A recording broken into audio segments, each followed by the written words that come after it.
এই বৃন্দাবনের ধুলার উপরে গড়াগড়ি দিয়ে যেন আমি কাঁদতে পারি। রাধারানী বলছে, তুলসী তুলসী তুই একবার বলে যা, তুই তো জানিস আমার শাশুড়ি ননদিনী আমাকে কৃষ্ণ কথা বলতে দেয় না, কালো মেঘের পানি চাইতে দেয় না, যমুনায় জল আনতে দেয় না, নীল শাড়ি পরিধান করতে দেয় না। তুলসী আমি তো বাদিনীর ঘর থেকে কৃষ্ণ ভজনে যেতে পারবো না, তাই তোর দুটি কর ধরে বলি রা অরে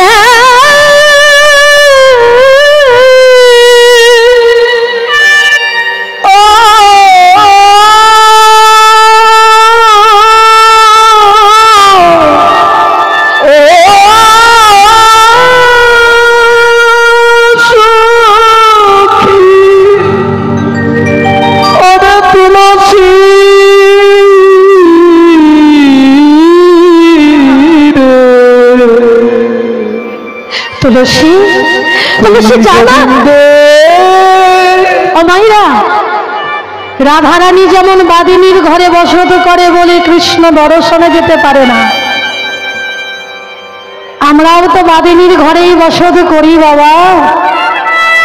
ওই বাদিনীর ঘরে থাকি বলেই তো কৃষ্ণ ভজন আমার হলো না।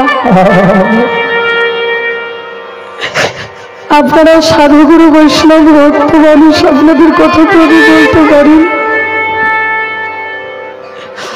আমিও বাদিনীর ঘরে বসত করি, এমনকি আমরা সবাই বাদিনীর ঘরে বসত করি। আচ্ছা মা, রাধারানীর ঘরের বাদিনী কারা বলবেন? রাধারানীর শাশুড়ি আর ননদী। শাশুড়ি হচ্ছে জটিলা, ননদিনী কুটিলা, এরাই হচ্ছে বাদিনী। না না, তাহলে আমাদের ঘরের বাদিনী কারা? মায়েরা বুকে হাতটা রেখে বলুন তো, আমাদের ঘরের বাদিনী কারা? জটিলা কুটিলা তো রাধারানীর ঘরের বাদিনী, আর আমাদের ঘরের বাদিনী কারা? ও শাশুড়ি ননদিনী। সকালবেলা আমি যেতে পারবো না মনে হচ্ছে এখান থেকে। হ্যাঁ, আমি বলেছি আমাদের ঘরের বাদিনী। যে ঘরটার কথা মা বলছেন ও ঘরটা আমার ঘর নয়, ওই ঘরটা আপনার ঘর নয়। আমার ঘর কোনটা? আমরাও সবাই বাদিনীর ঘরে বসত করি।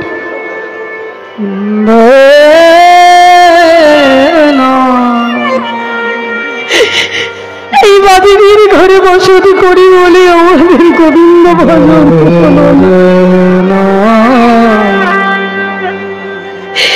গোবিন্দ বলে বহুটা নয়নস্য বিগলিত করে গোবিন্দের চরণে দিতে পারলাম না মা। আমাদের ঘরের বাদিনী, আমাদের ঘরের বাদিনী কারা? 10টা ইন্দ্রিয় আর 6টা রিপু, কাম ক্রোধ লোভ মোহ মদ মাৎসর্য। 10টা ইন্দ্রিয়, চক্ষু কর্ণ নাসিকা জিহ্বা ত্বক বাক পানি পাদ পায়ু হস্ত। যা কিছু আমরা জগতে করি নিজেকে ভালো রাখার জন্য করি, ভগবানকে ভালো রাখার জন্য প্রয়োজনে করি। মন্দিরে তো আমরা সবাই যা, সবাই গিয়ে নিজের কষ্টের কথা নিজের দুঃখের কথা ভগবানকে গিয়ে জানিয়ে আসি। কখনো মন্দিরে গিয়ে বলি না প্রভু আমার যা হয় হোক, তুমি ভালো আছো তো? হরিদাস ঠাকুর যখন 22টা বাজারের বেত্রাঘাত সহ্য করছে, সহ্য করার পরেও কিন্তু বলছে প্রভু আমার যা হয় হোক, যদি মরেও যায়, আমার দেহটা যদি খণ্ড খণ্ড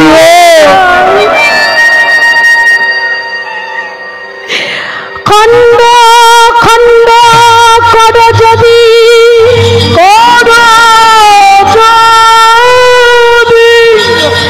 যাই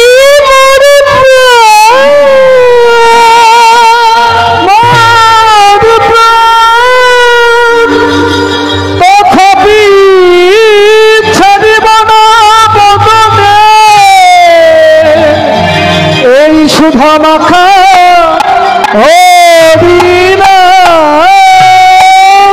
আমি বারে বারে বলবো হরি বল, হরি বল, হাজারে হাজারে বারে বলবো হরি হরি বল,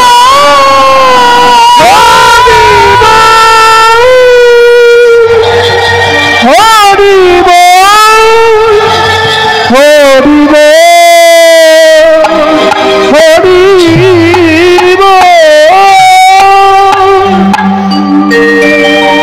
হলো ভক্তির চাওয়া। তাই আমাদের ঘরের বাদিনী কাম ক্রোধ লোভ মোহ মদ মাৎসর্য যাদের জন্য আসতে পারি না, গোবিন্দ চরণী। কাম মানে হচ্ছে কামনা বাসনা। অমাইরা আমাদের চাওয়ার শেষ নেই গো, শেষ নেই। আজকে বাড়ি হয়েছে তো কালকে গাড়ি চাই, আজকে একতলা বাড়ি হয়েছে মানে 2 তলা আমার বাড়ি চাই। যাদের তলা বাড়বে তাদের জ্বালাও বাড়বে। হরি বলে জগতে তারাই তো ধনী যারা কৃষ্ণ ধনী ধনী। এই জগৎ বিশ্ব ব্রহ্মাণ্ডে তারাই ধনী যারা কৃষ্ণ নামে ধনী। হরি আমার মানুষ, তারাই ধনী। তাই যারা ভক্ত তারা ভগবানের কাছে কিছু চায় না মা গোবিন্দ পাদ পদ্ম ছাড়া। যদি কোনো ভক্ত যারা ভগবানকে ভালোবাসে, ভালোবেসে যদি কেউ ভগবানের চরণে বিষয় সুখ চেয়ে নেয়, বলে আমি সেই মূর্খে কেন বিষয় দিব, সচরণামৃত দিয়ে আমি এই বিষয় ভোলাইব। যদি আমার চরণে এসে যদি কেউ আমার চরণ স্বভাব যদি না পেয়ে, যদি না চেয়ে যদি কামনা বাসনা বাড়ি গাড়ি টাকা পয়সা যদি কেউ চেয়ে নেয়, আমি তাকে সেই মূর্খকে কোনো দিন টাকা পয়সা ধন সম্পদ দেব না। আমি সচরণামৃত দিয়ে এই বিষয় ভুলিয়ে দেব। রাধে রাধে, হরি বল, হরি বল। এই হলো ভক্তের চাওয়া। হরি বল। তাই আজকে এই বাদিনীর ঘর থেকে যে আমরা আসতে পেরেছি, ভক্ত সঙ্গ করতে পারছি, এটা আমাদের অনেক বড় পাওনা মা। কারণ এই বাদিনীর ঘর থেকে তো আমরা আসতে পারি না। রাধে রাধে। তাই আজকে রাধারানী বলছে সখী রে, একটি বাড়ি কৃপা করে বনে যা, বনে গিয়ে দেখে আয়, বনে গিয়ে আর প্রাণনাথ বনে কেমন আছে, বনে কেমন আছে। হরি বল। বলে শোন শোন, আমি না হয় যাবো, তাহলে আমাকে কি দিবি? বলে আমার গলার যে গজমতি হার আমি তোকে দেব। বলে এই গজমতি নিয়ে আমি কি করব? গজমতি হার নিয়ে আমি কি করব? গজমতি আর হার, গজ প্রথম 2 অক্ষর বাদ দিয়ে লাস্টের 2 অক্ষর বাদ দিয়ে দে, মাঝখানে থাকলো কি? মতি। রাধে এই আশীর্বাদ করে দি যেন মতি থাকে যুগল চরণে, মতি থাকে যুগল চরণে। হরি বল, হরি বল, হরি বল। মতি থাকে যুগল চরণে, মতি থাকে যুগল চরণে। এই চরণ মতি বেড়াই, মতি থাকে যুগল চরণে। চরণে মতি আর কিছু চাই না রাধে, আশীর্বাদ করে দেনা। আর কিছু চাই না রাধে, আশীর্বাদ করে দেনা।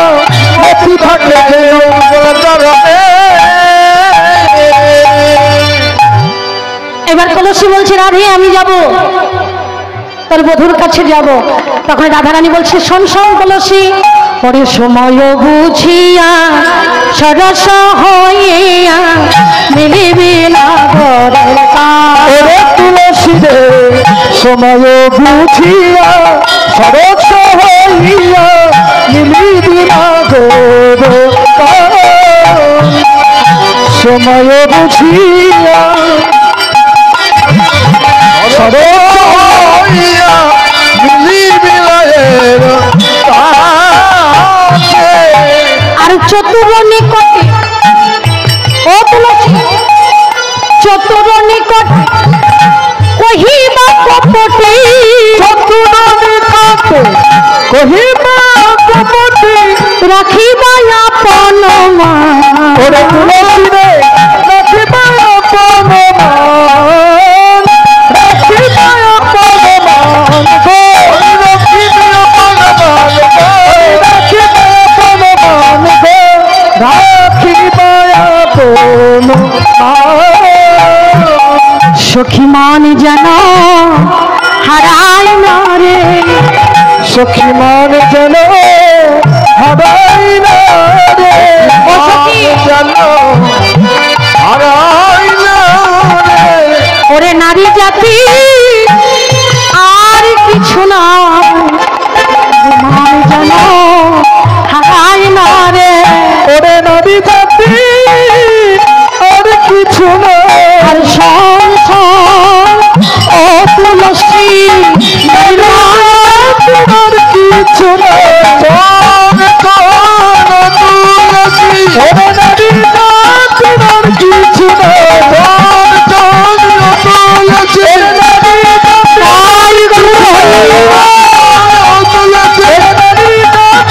কিছু না।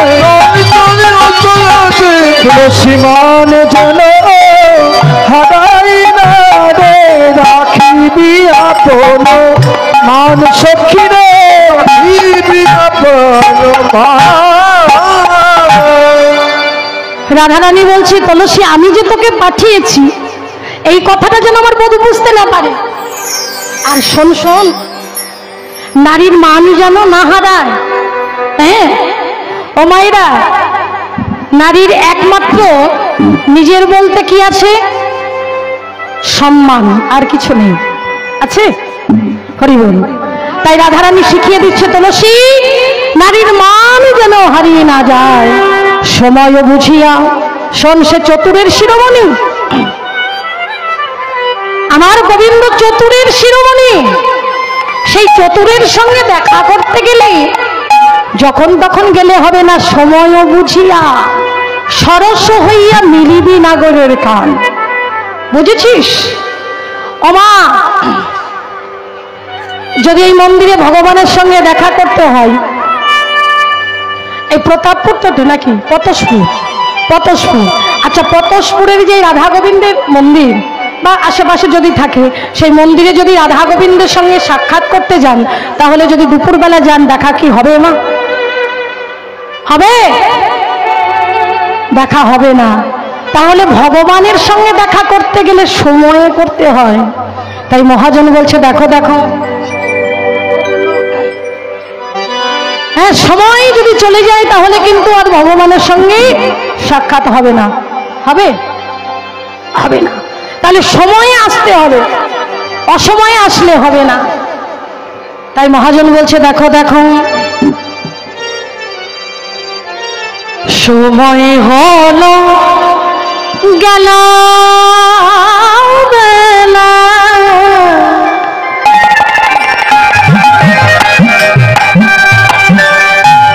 করে ছেড়ে দে তো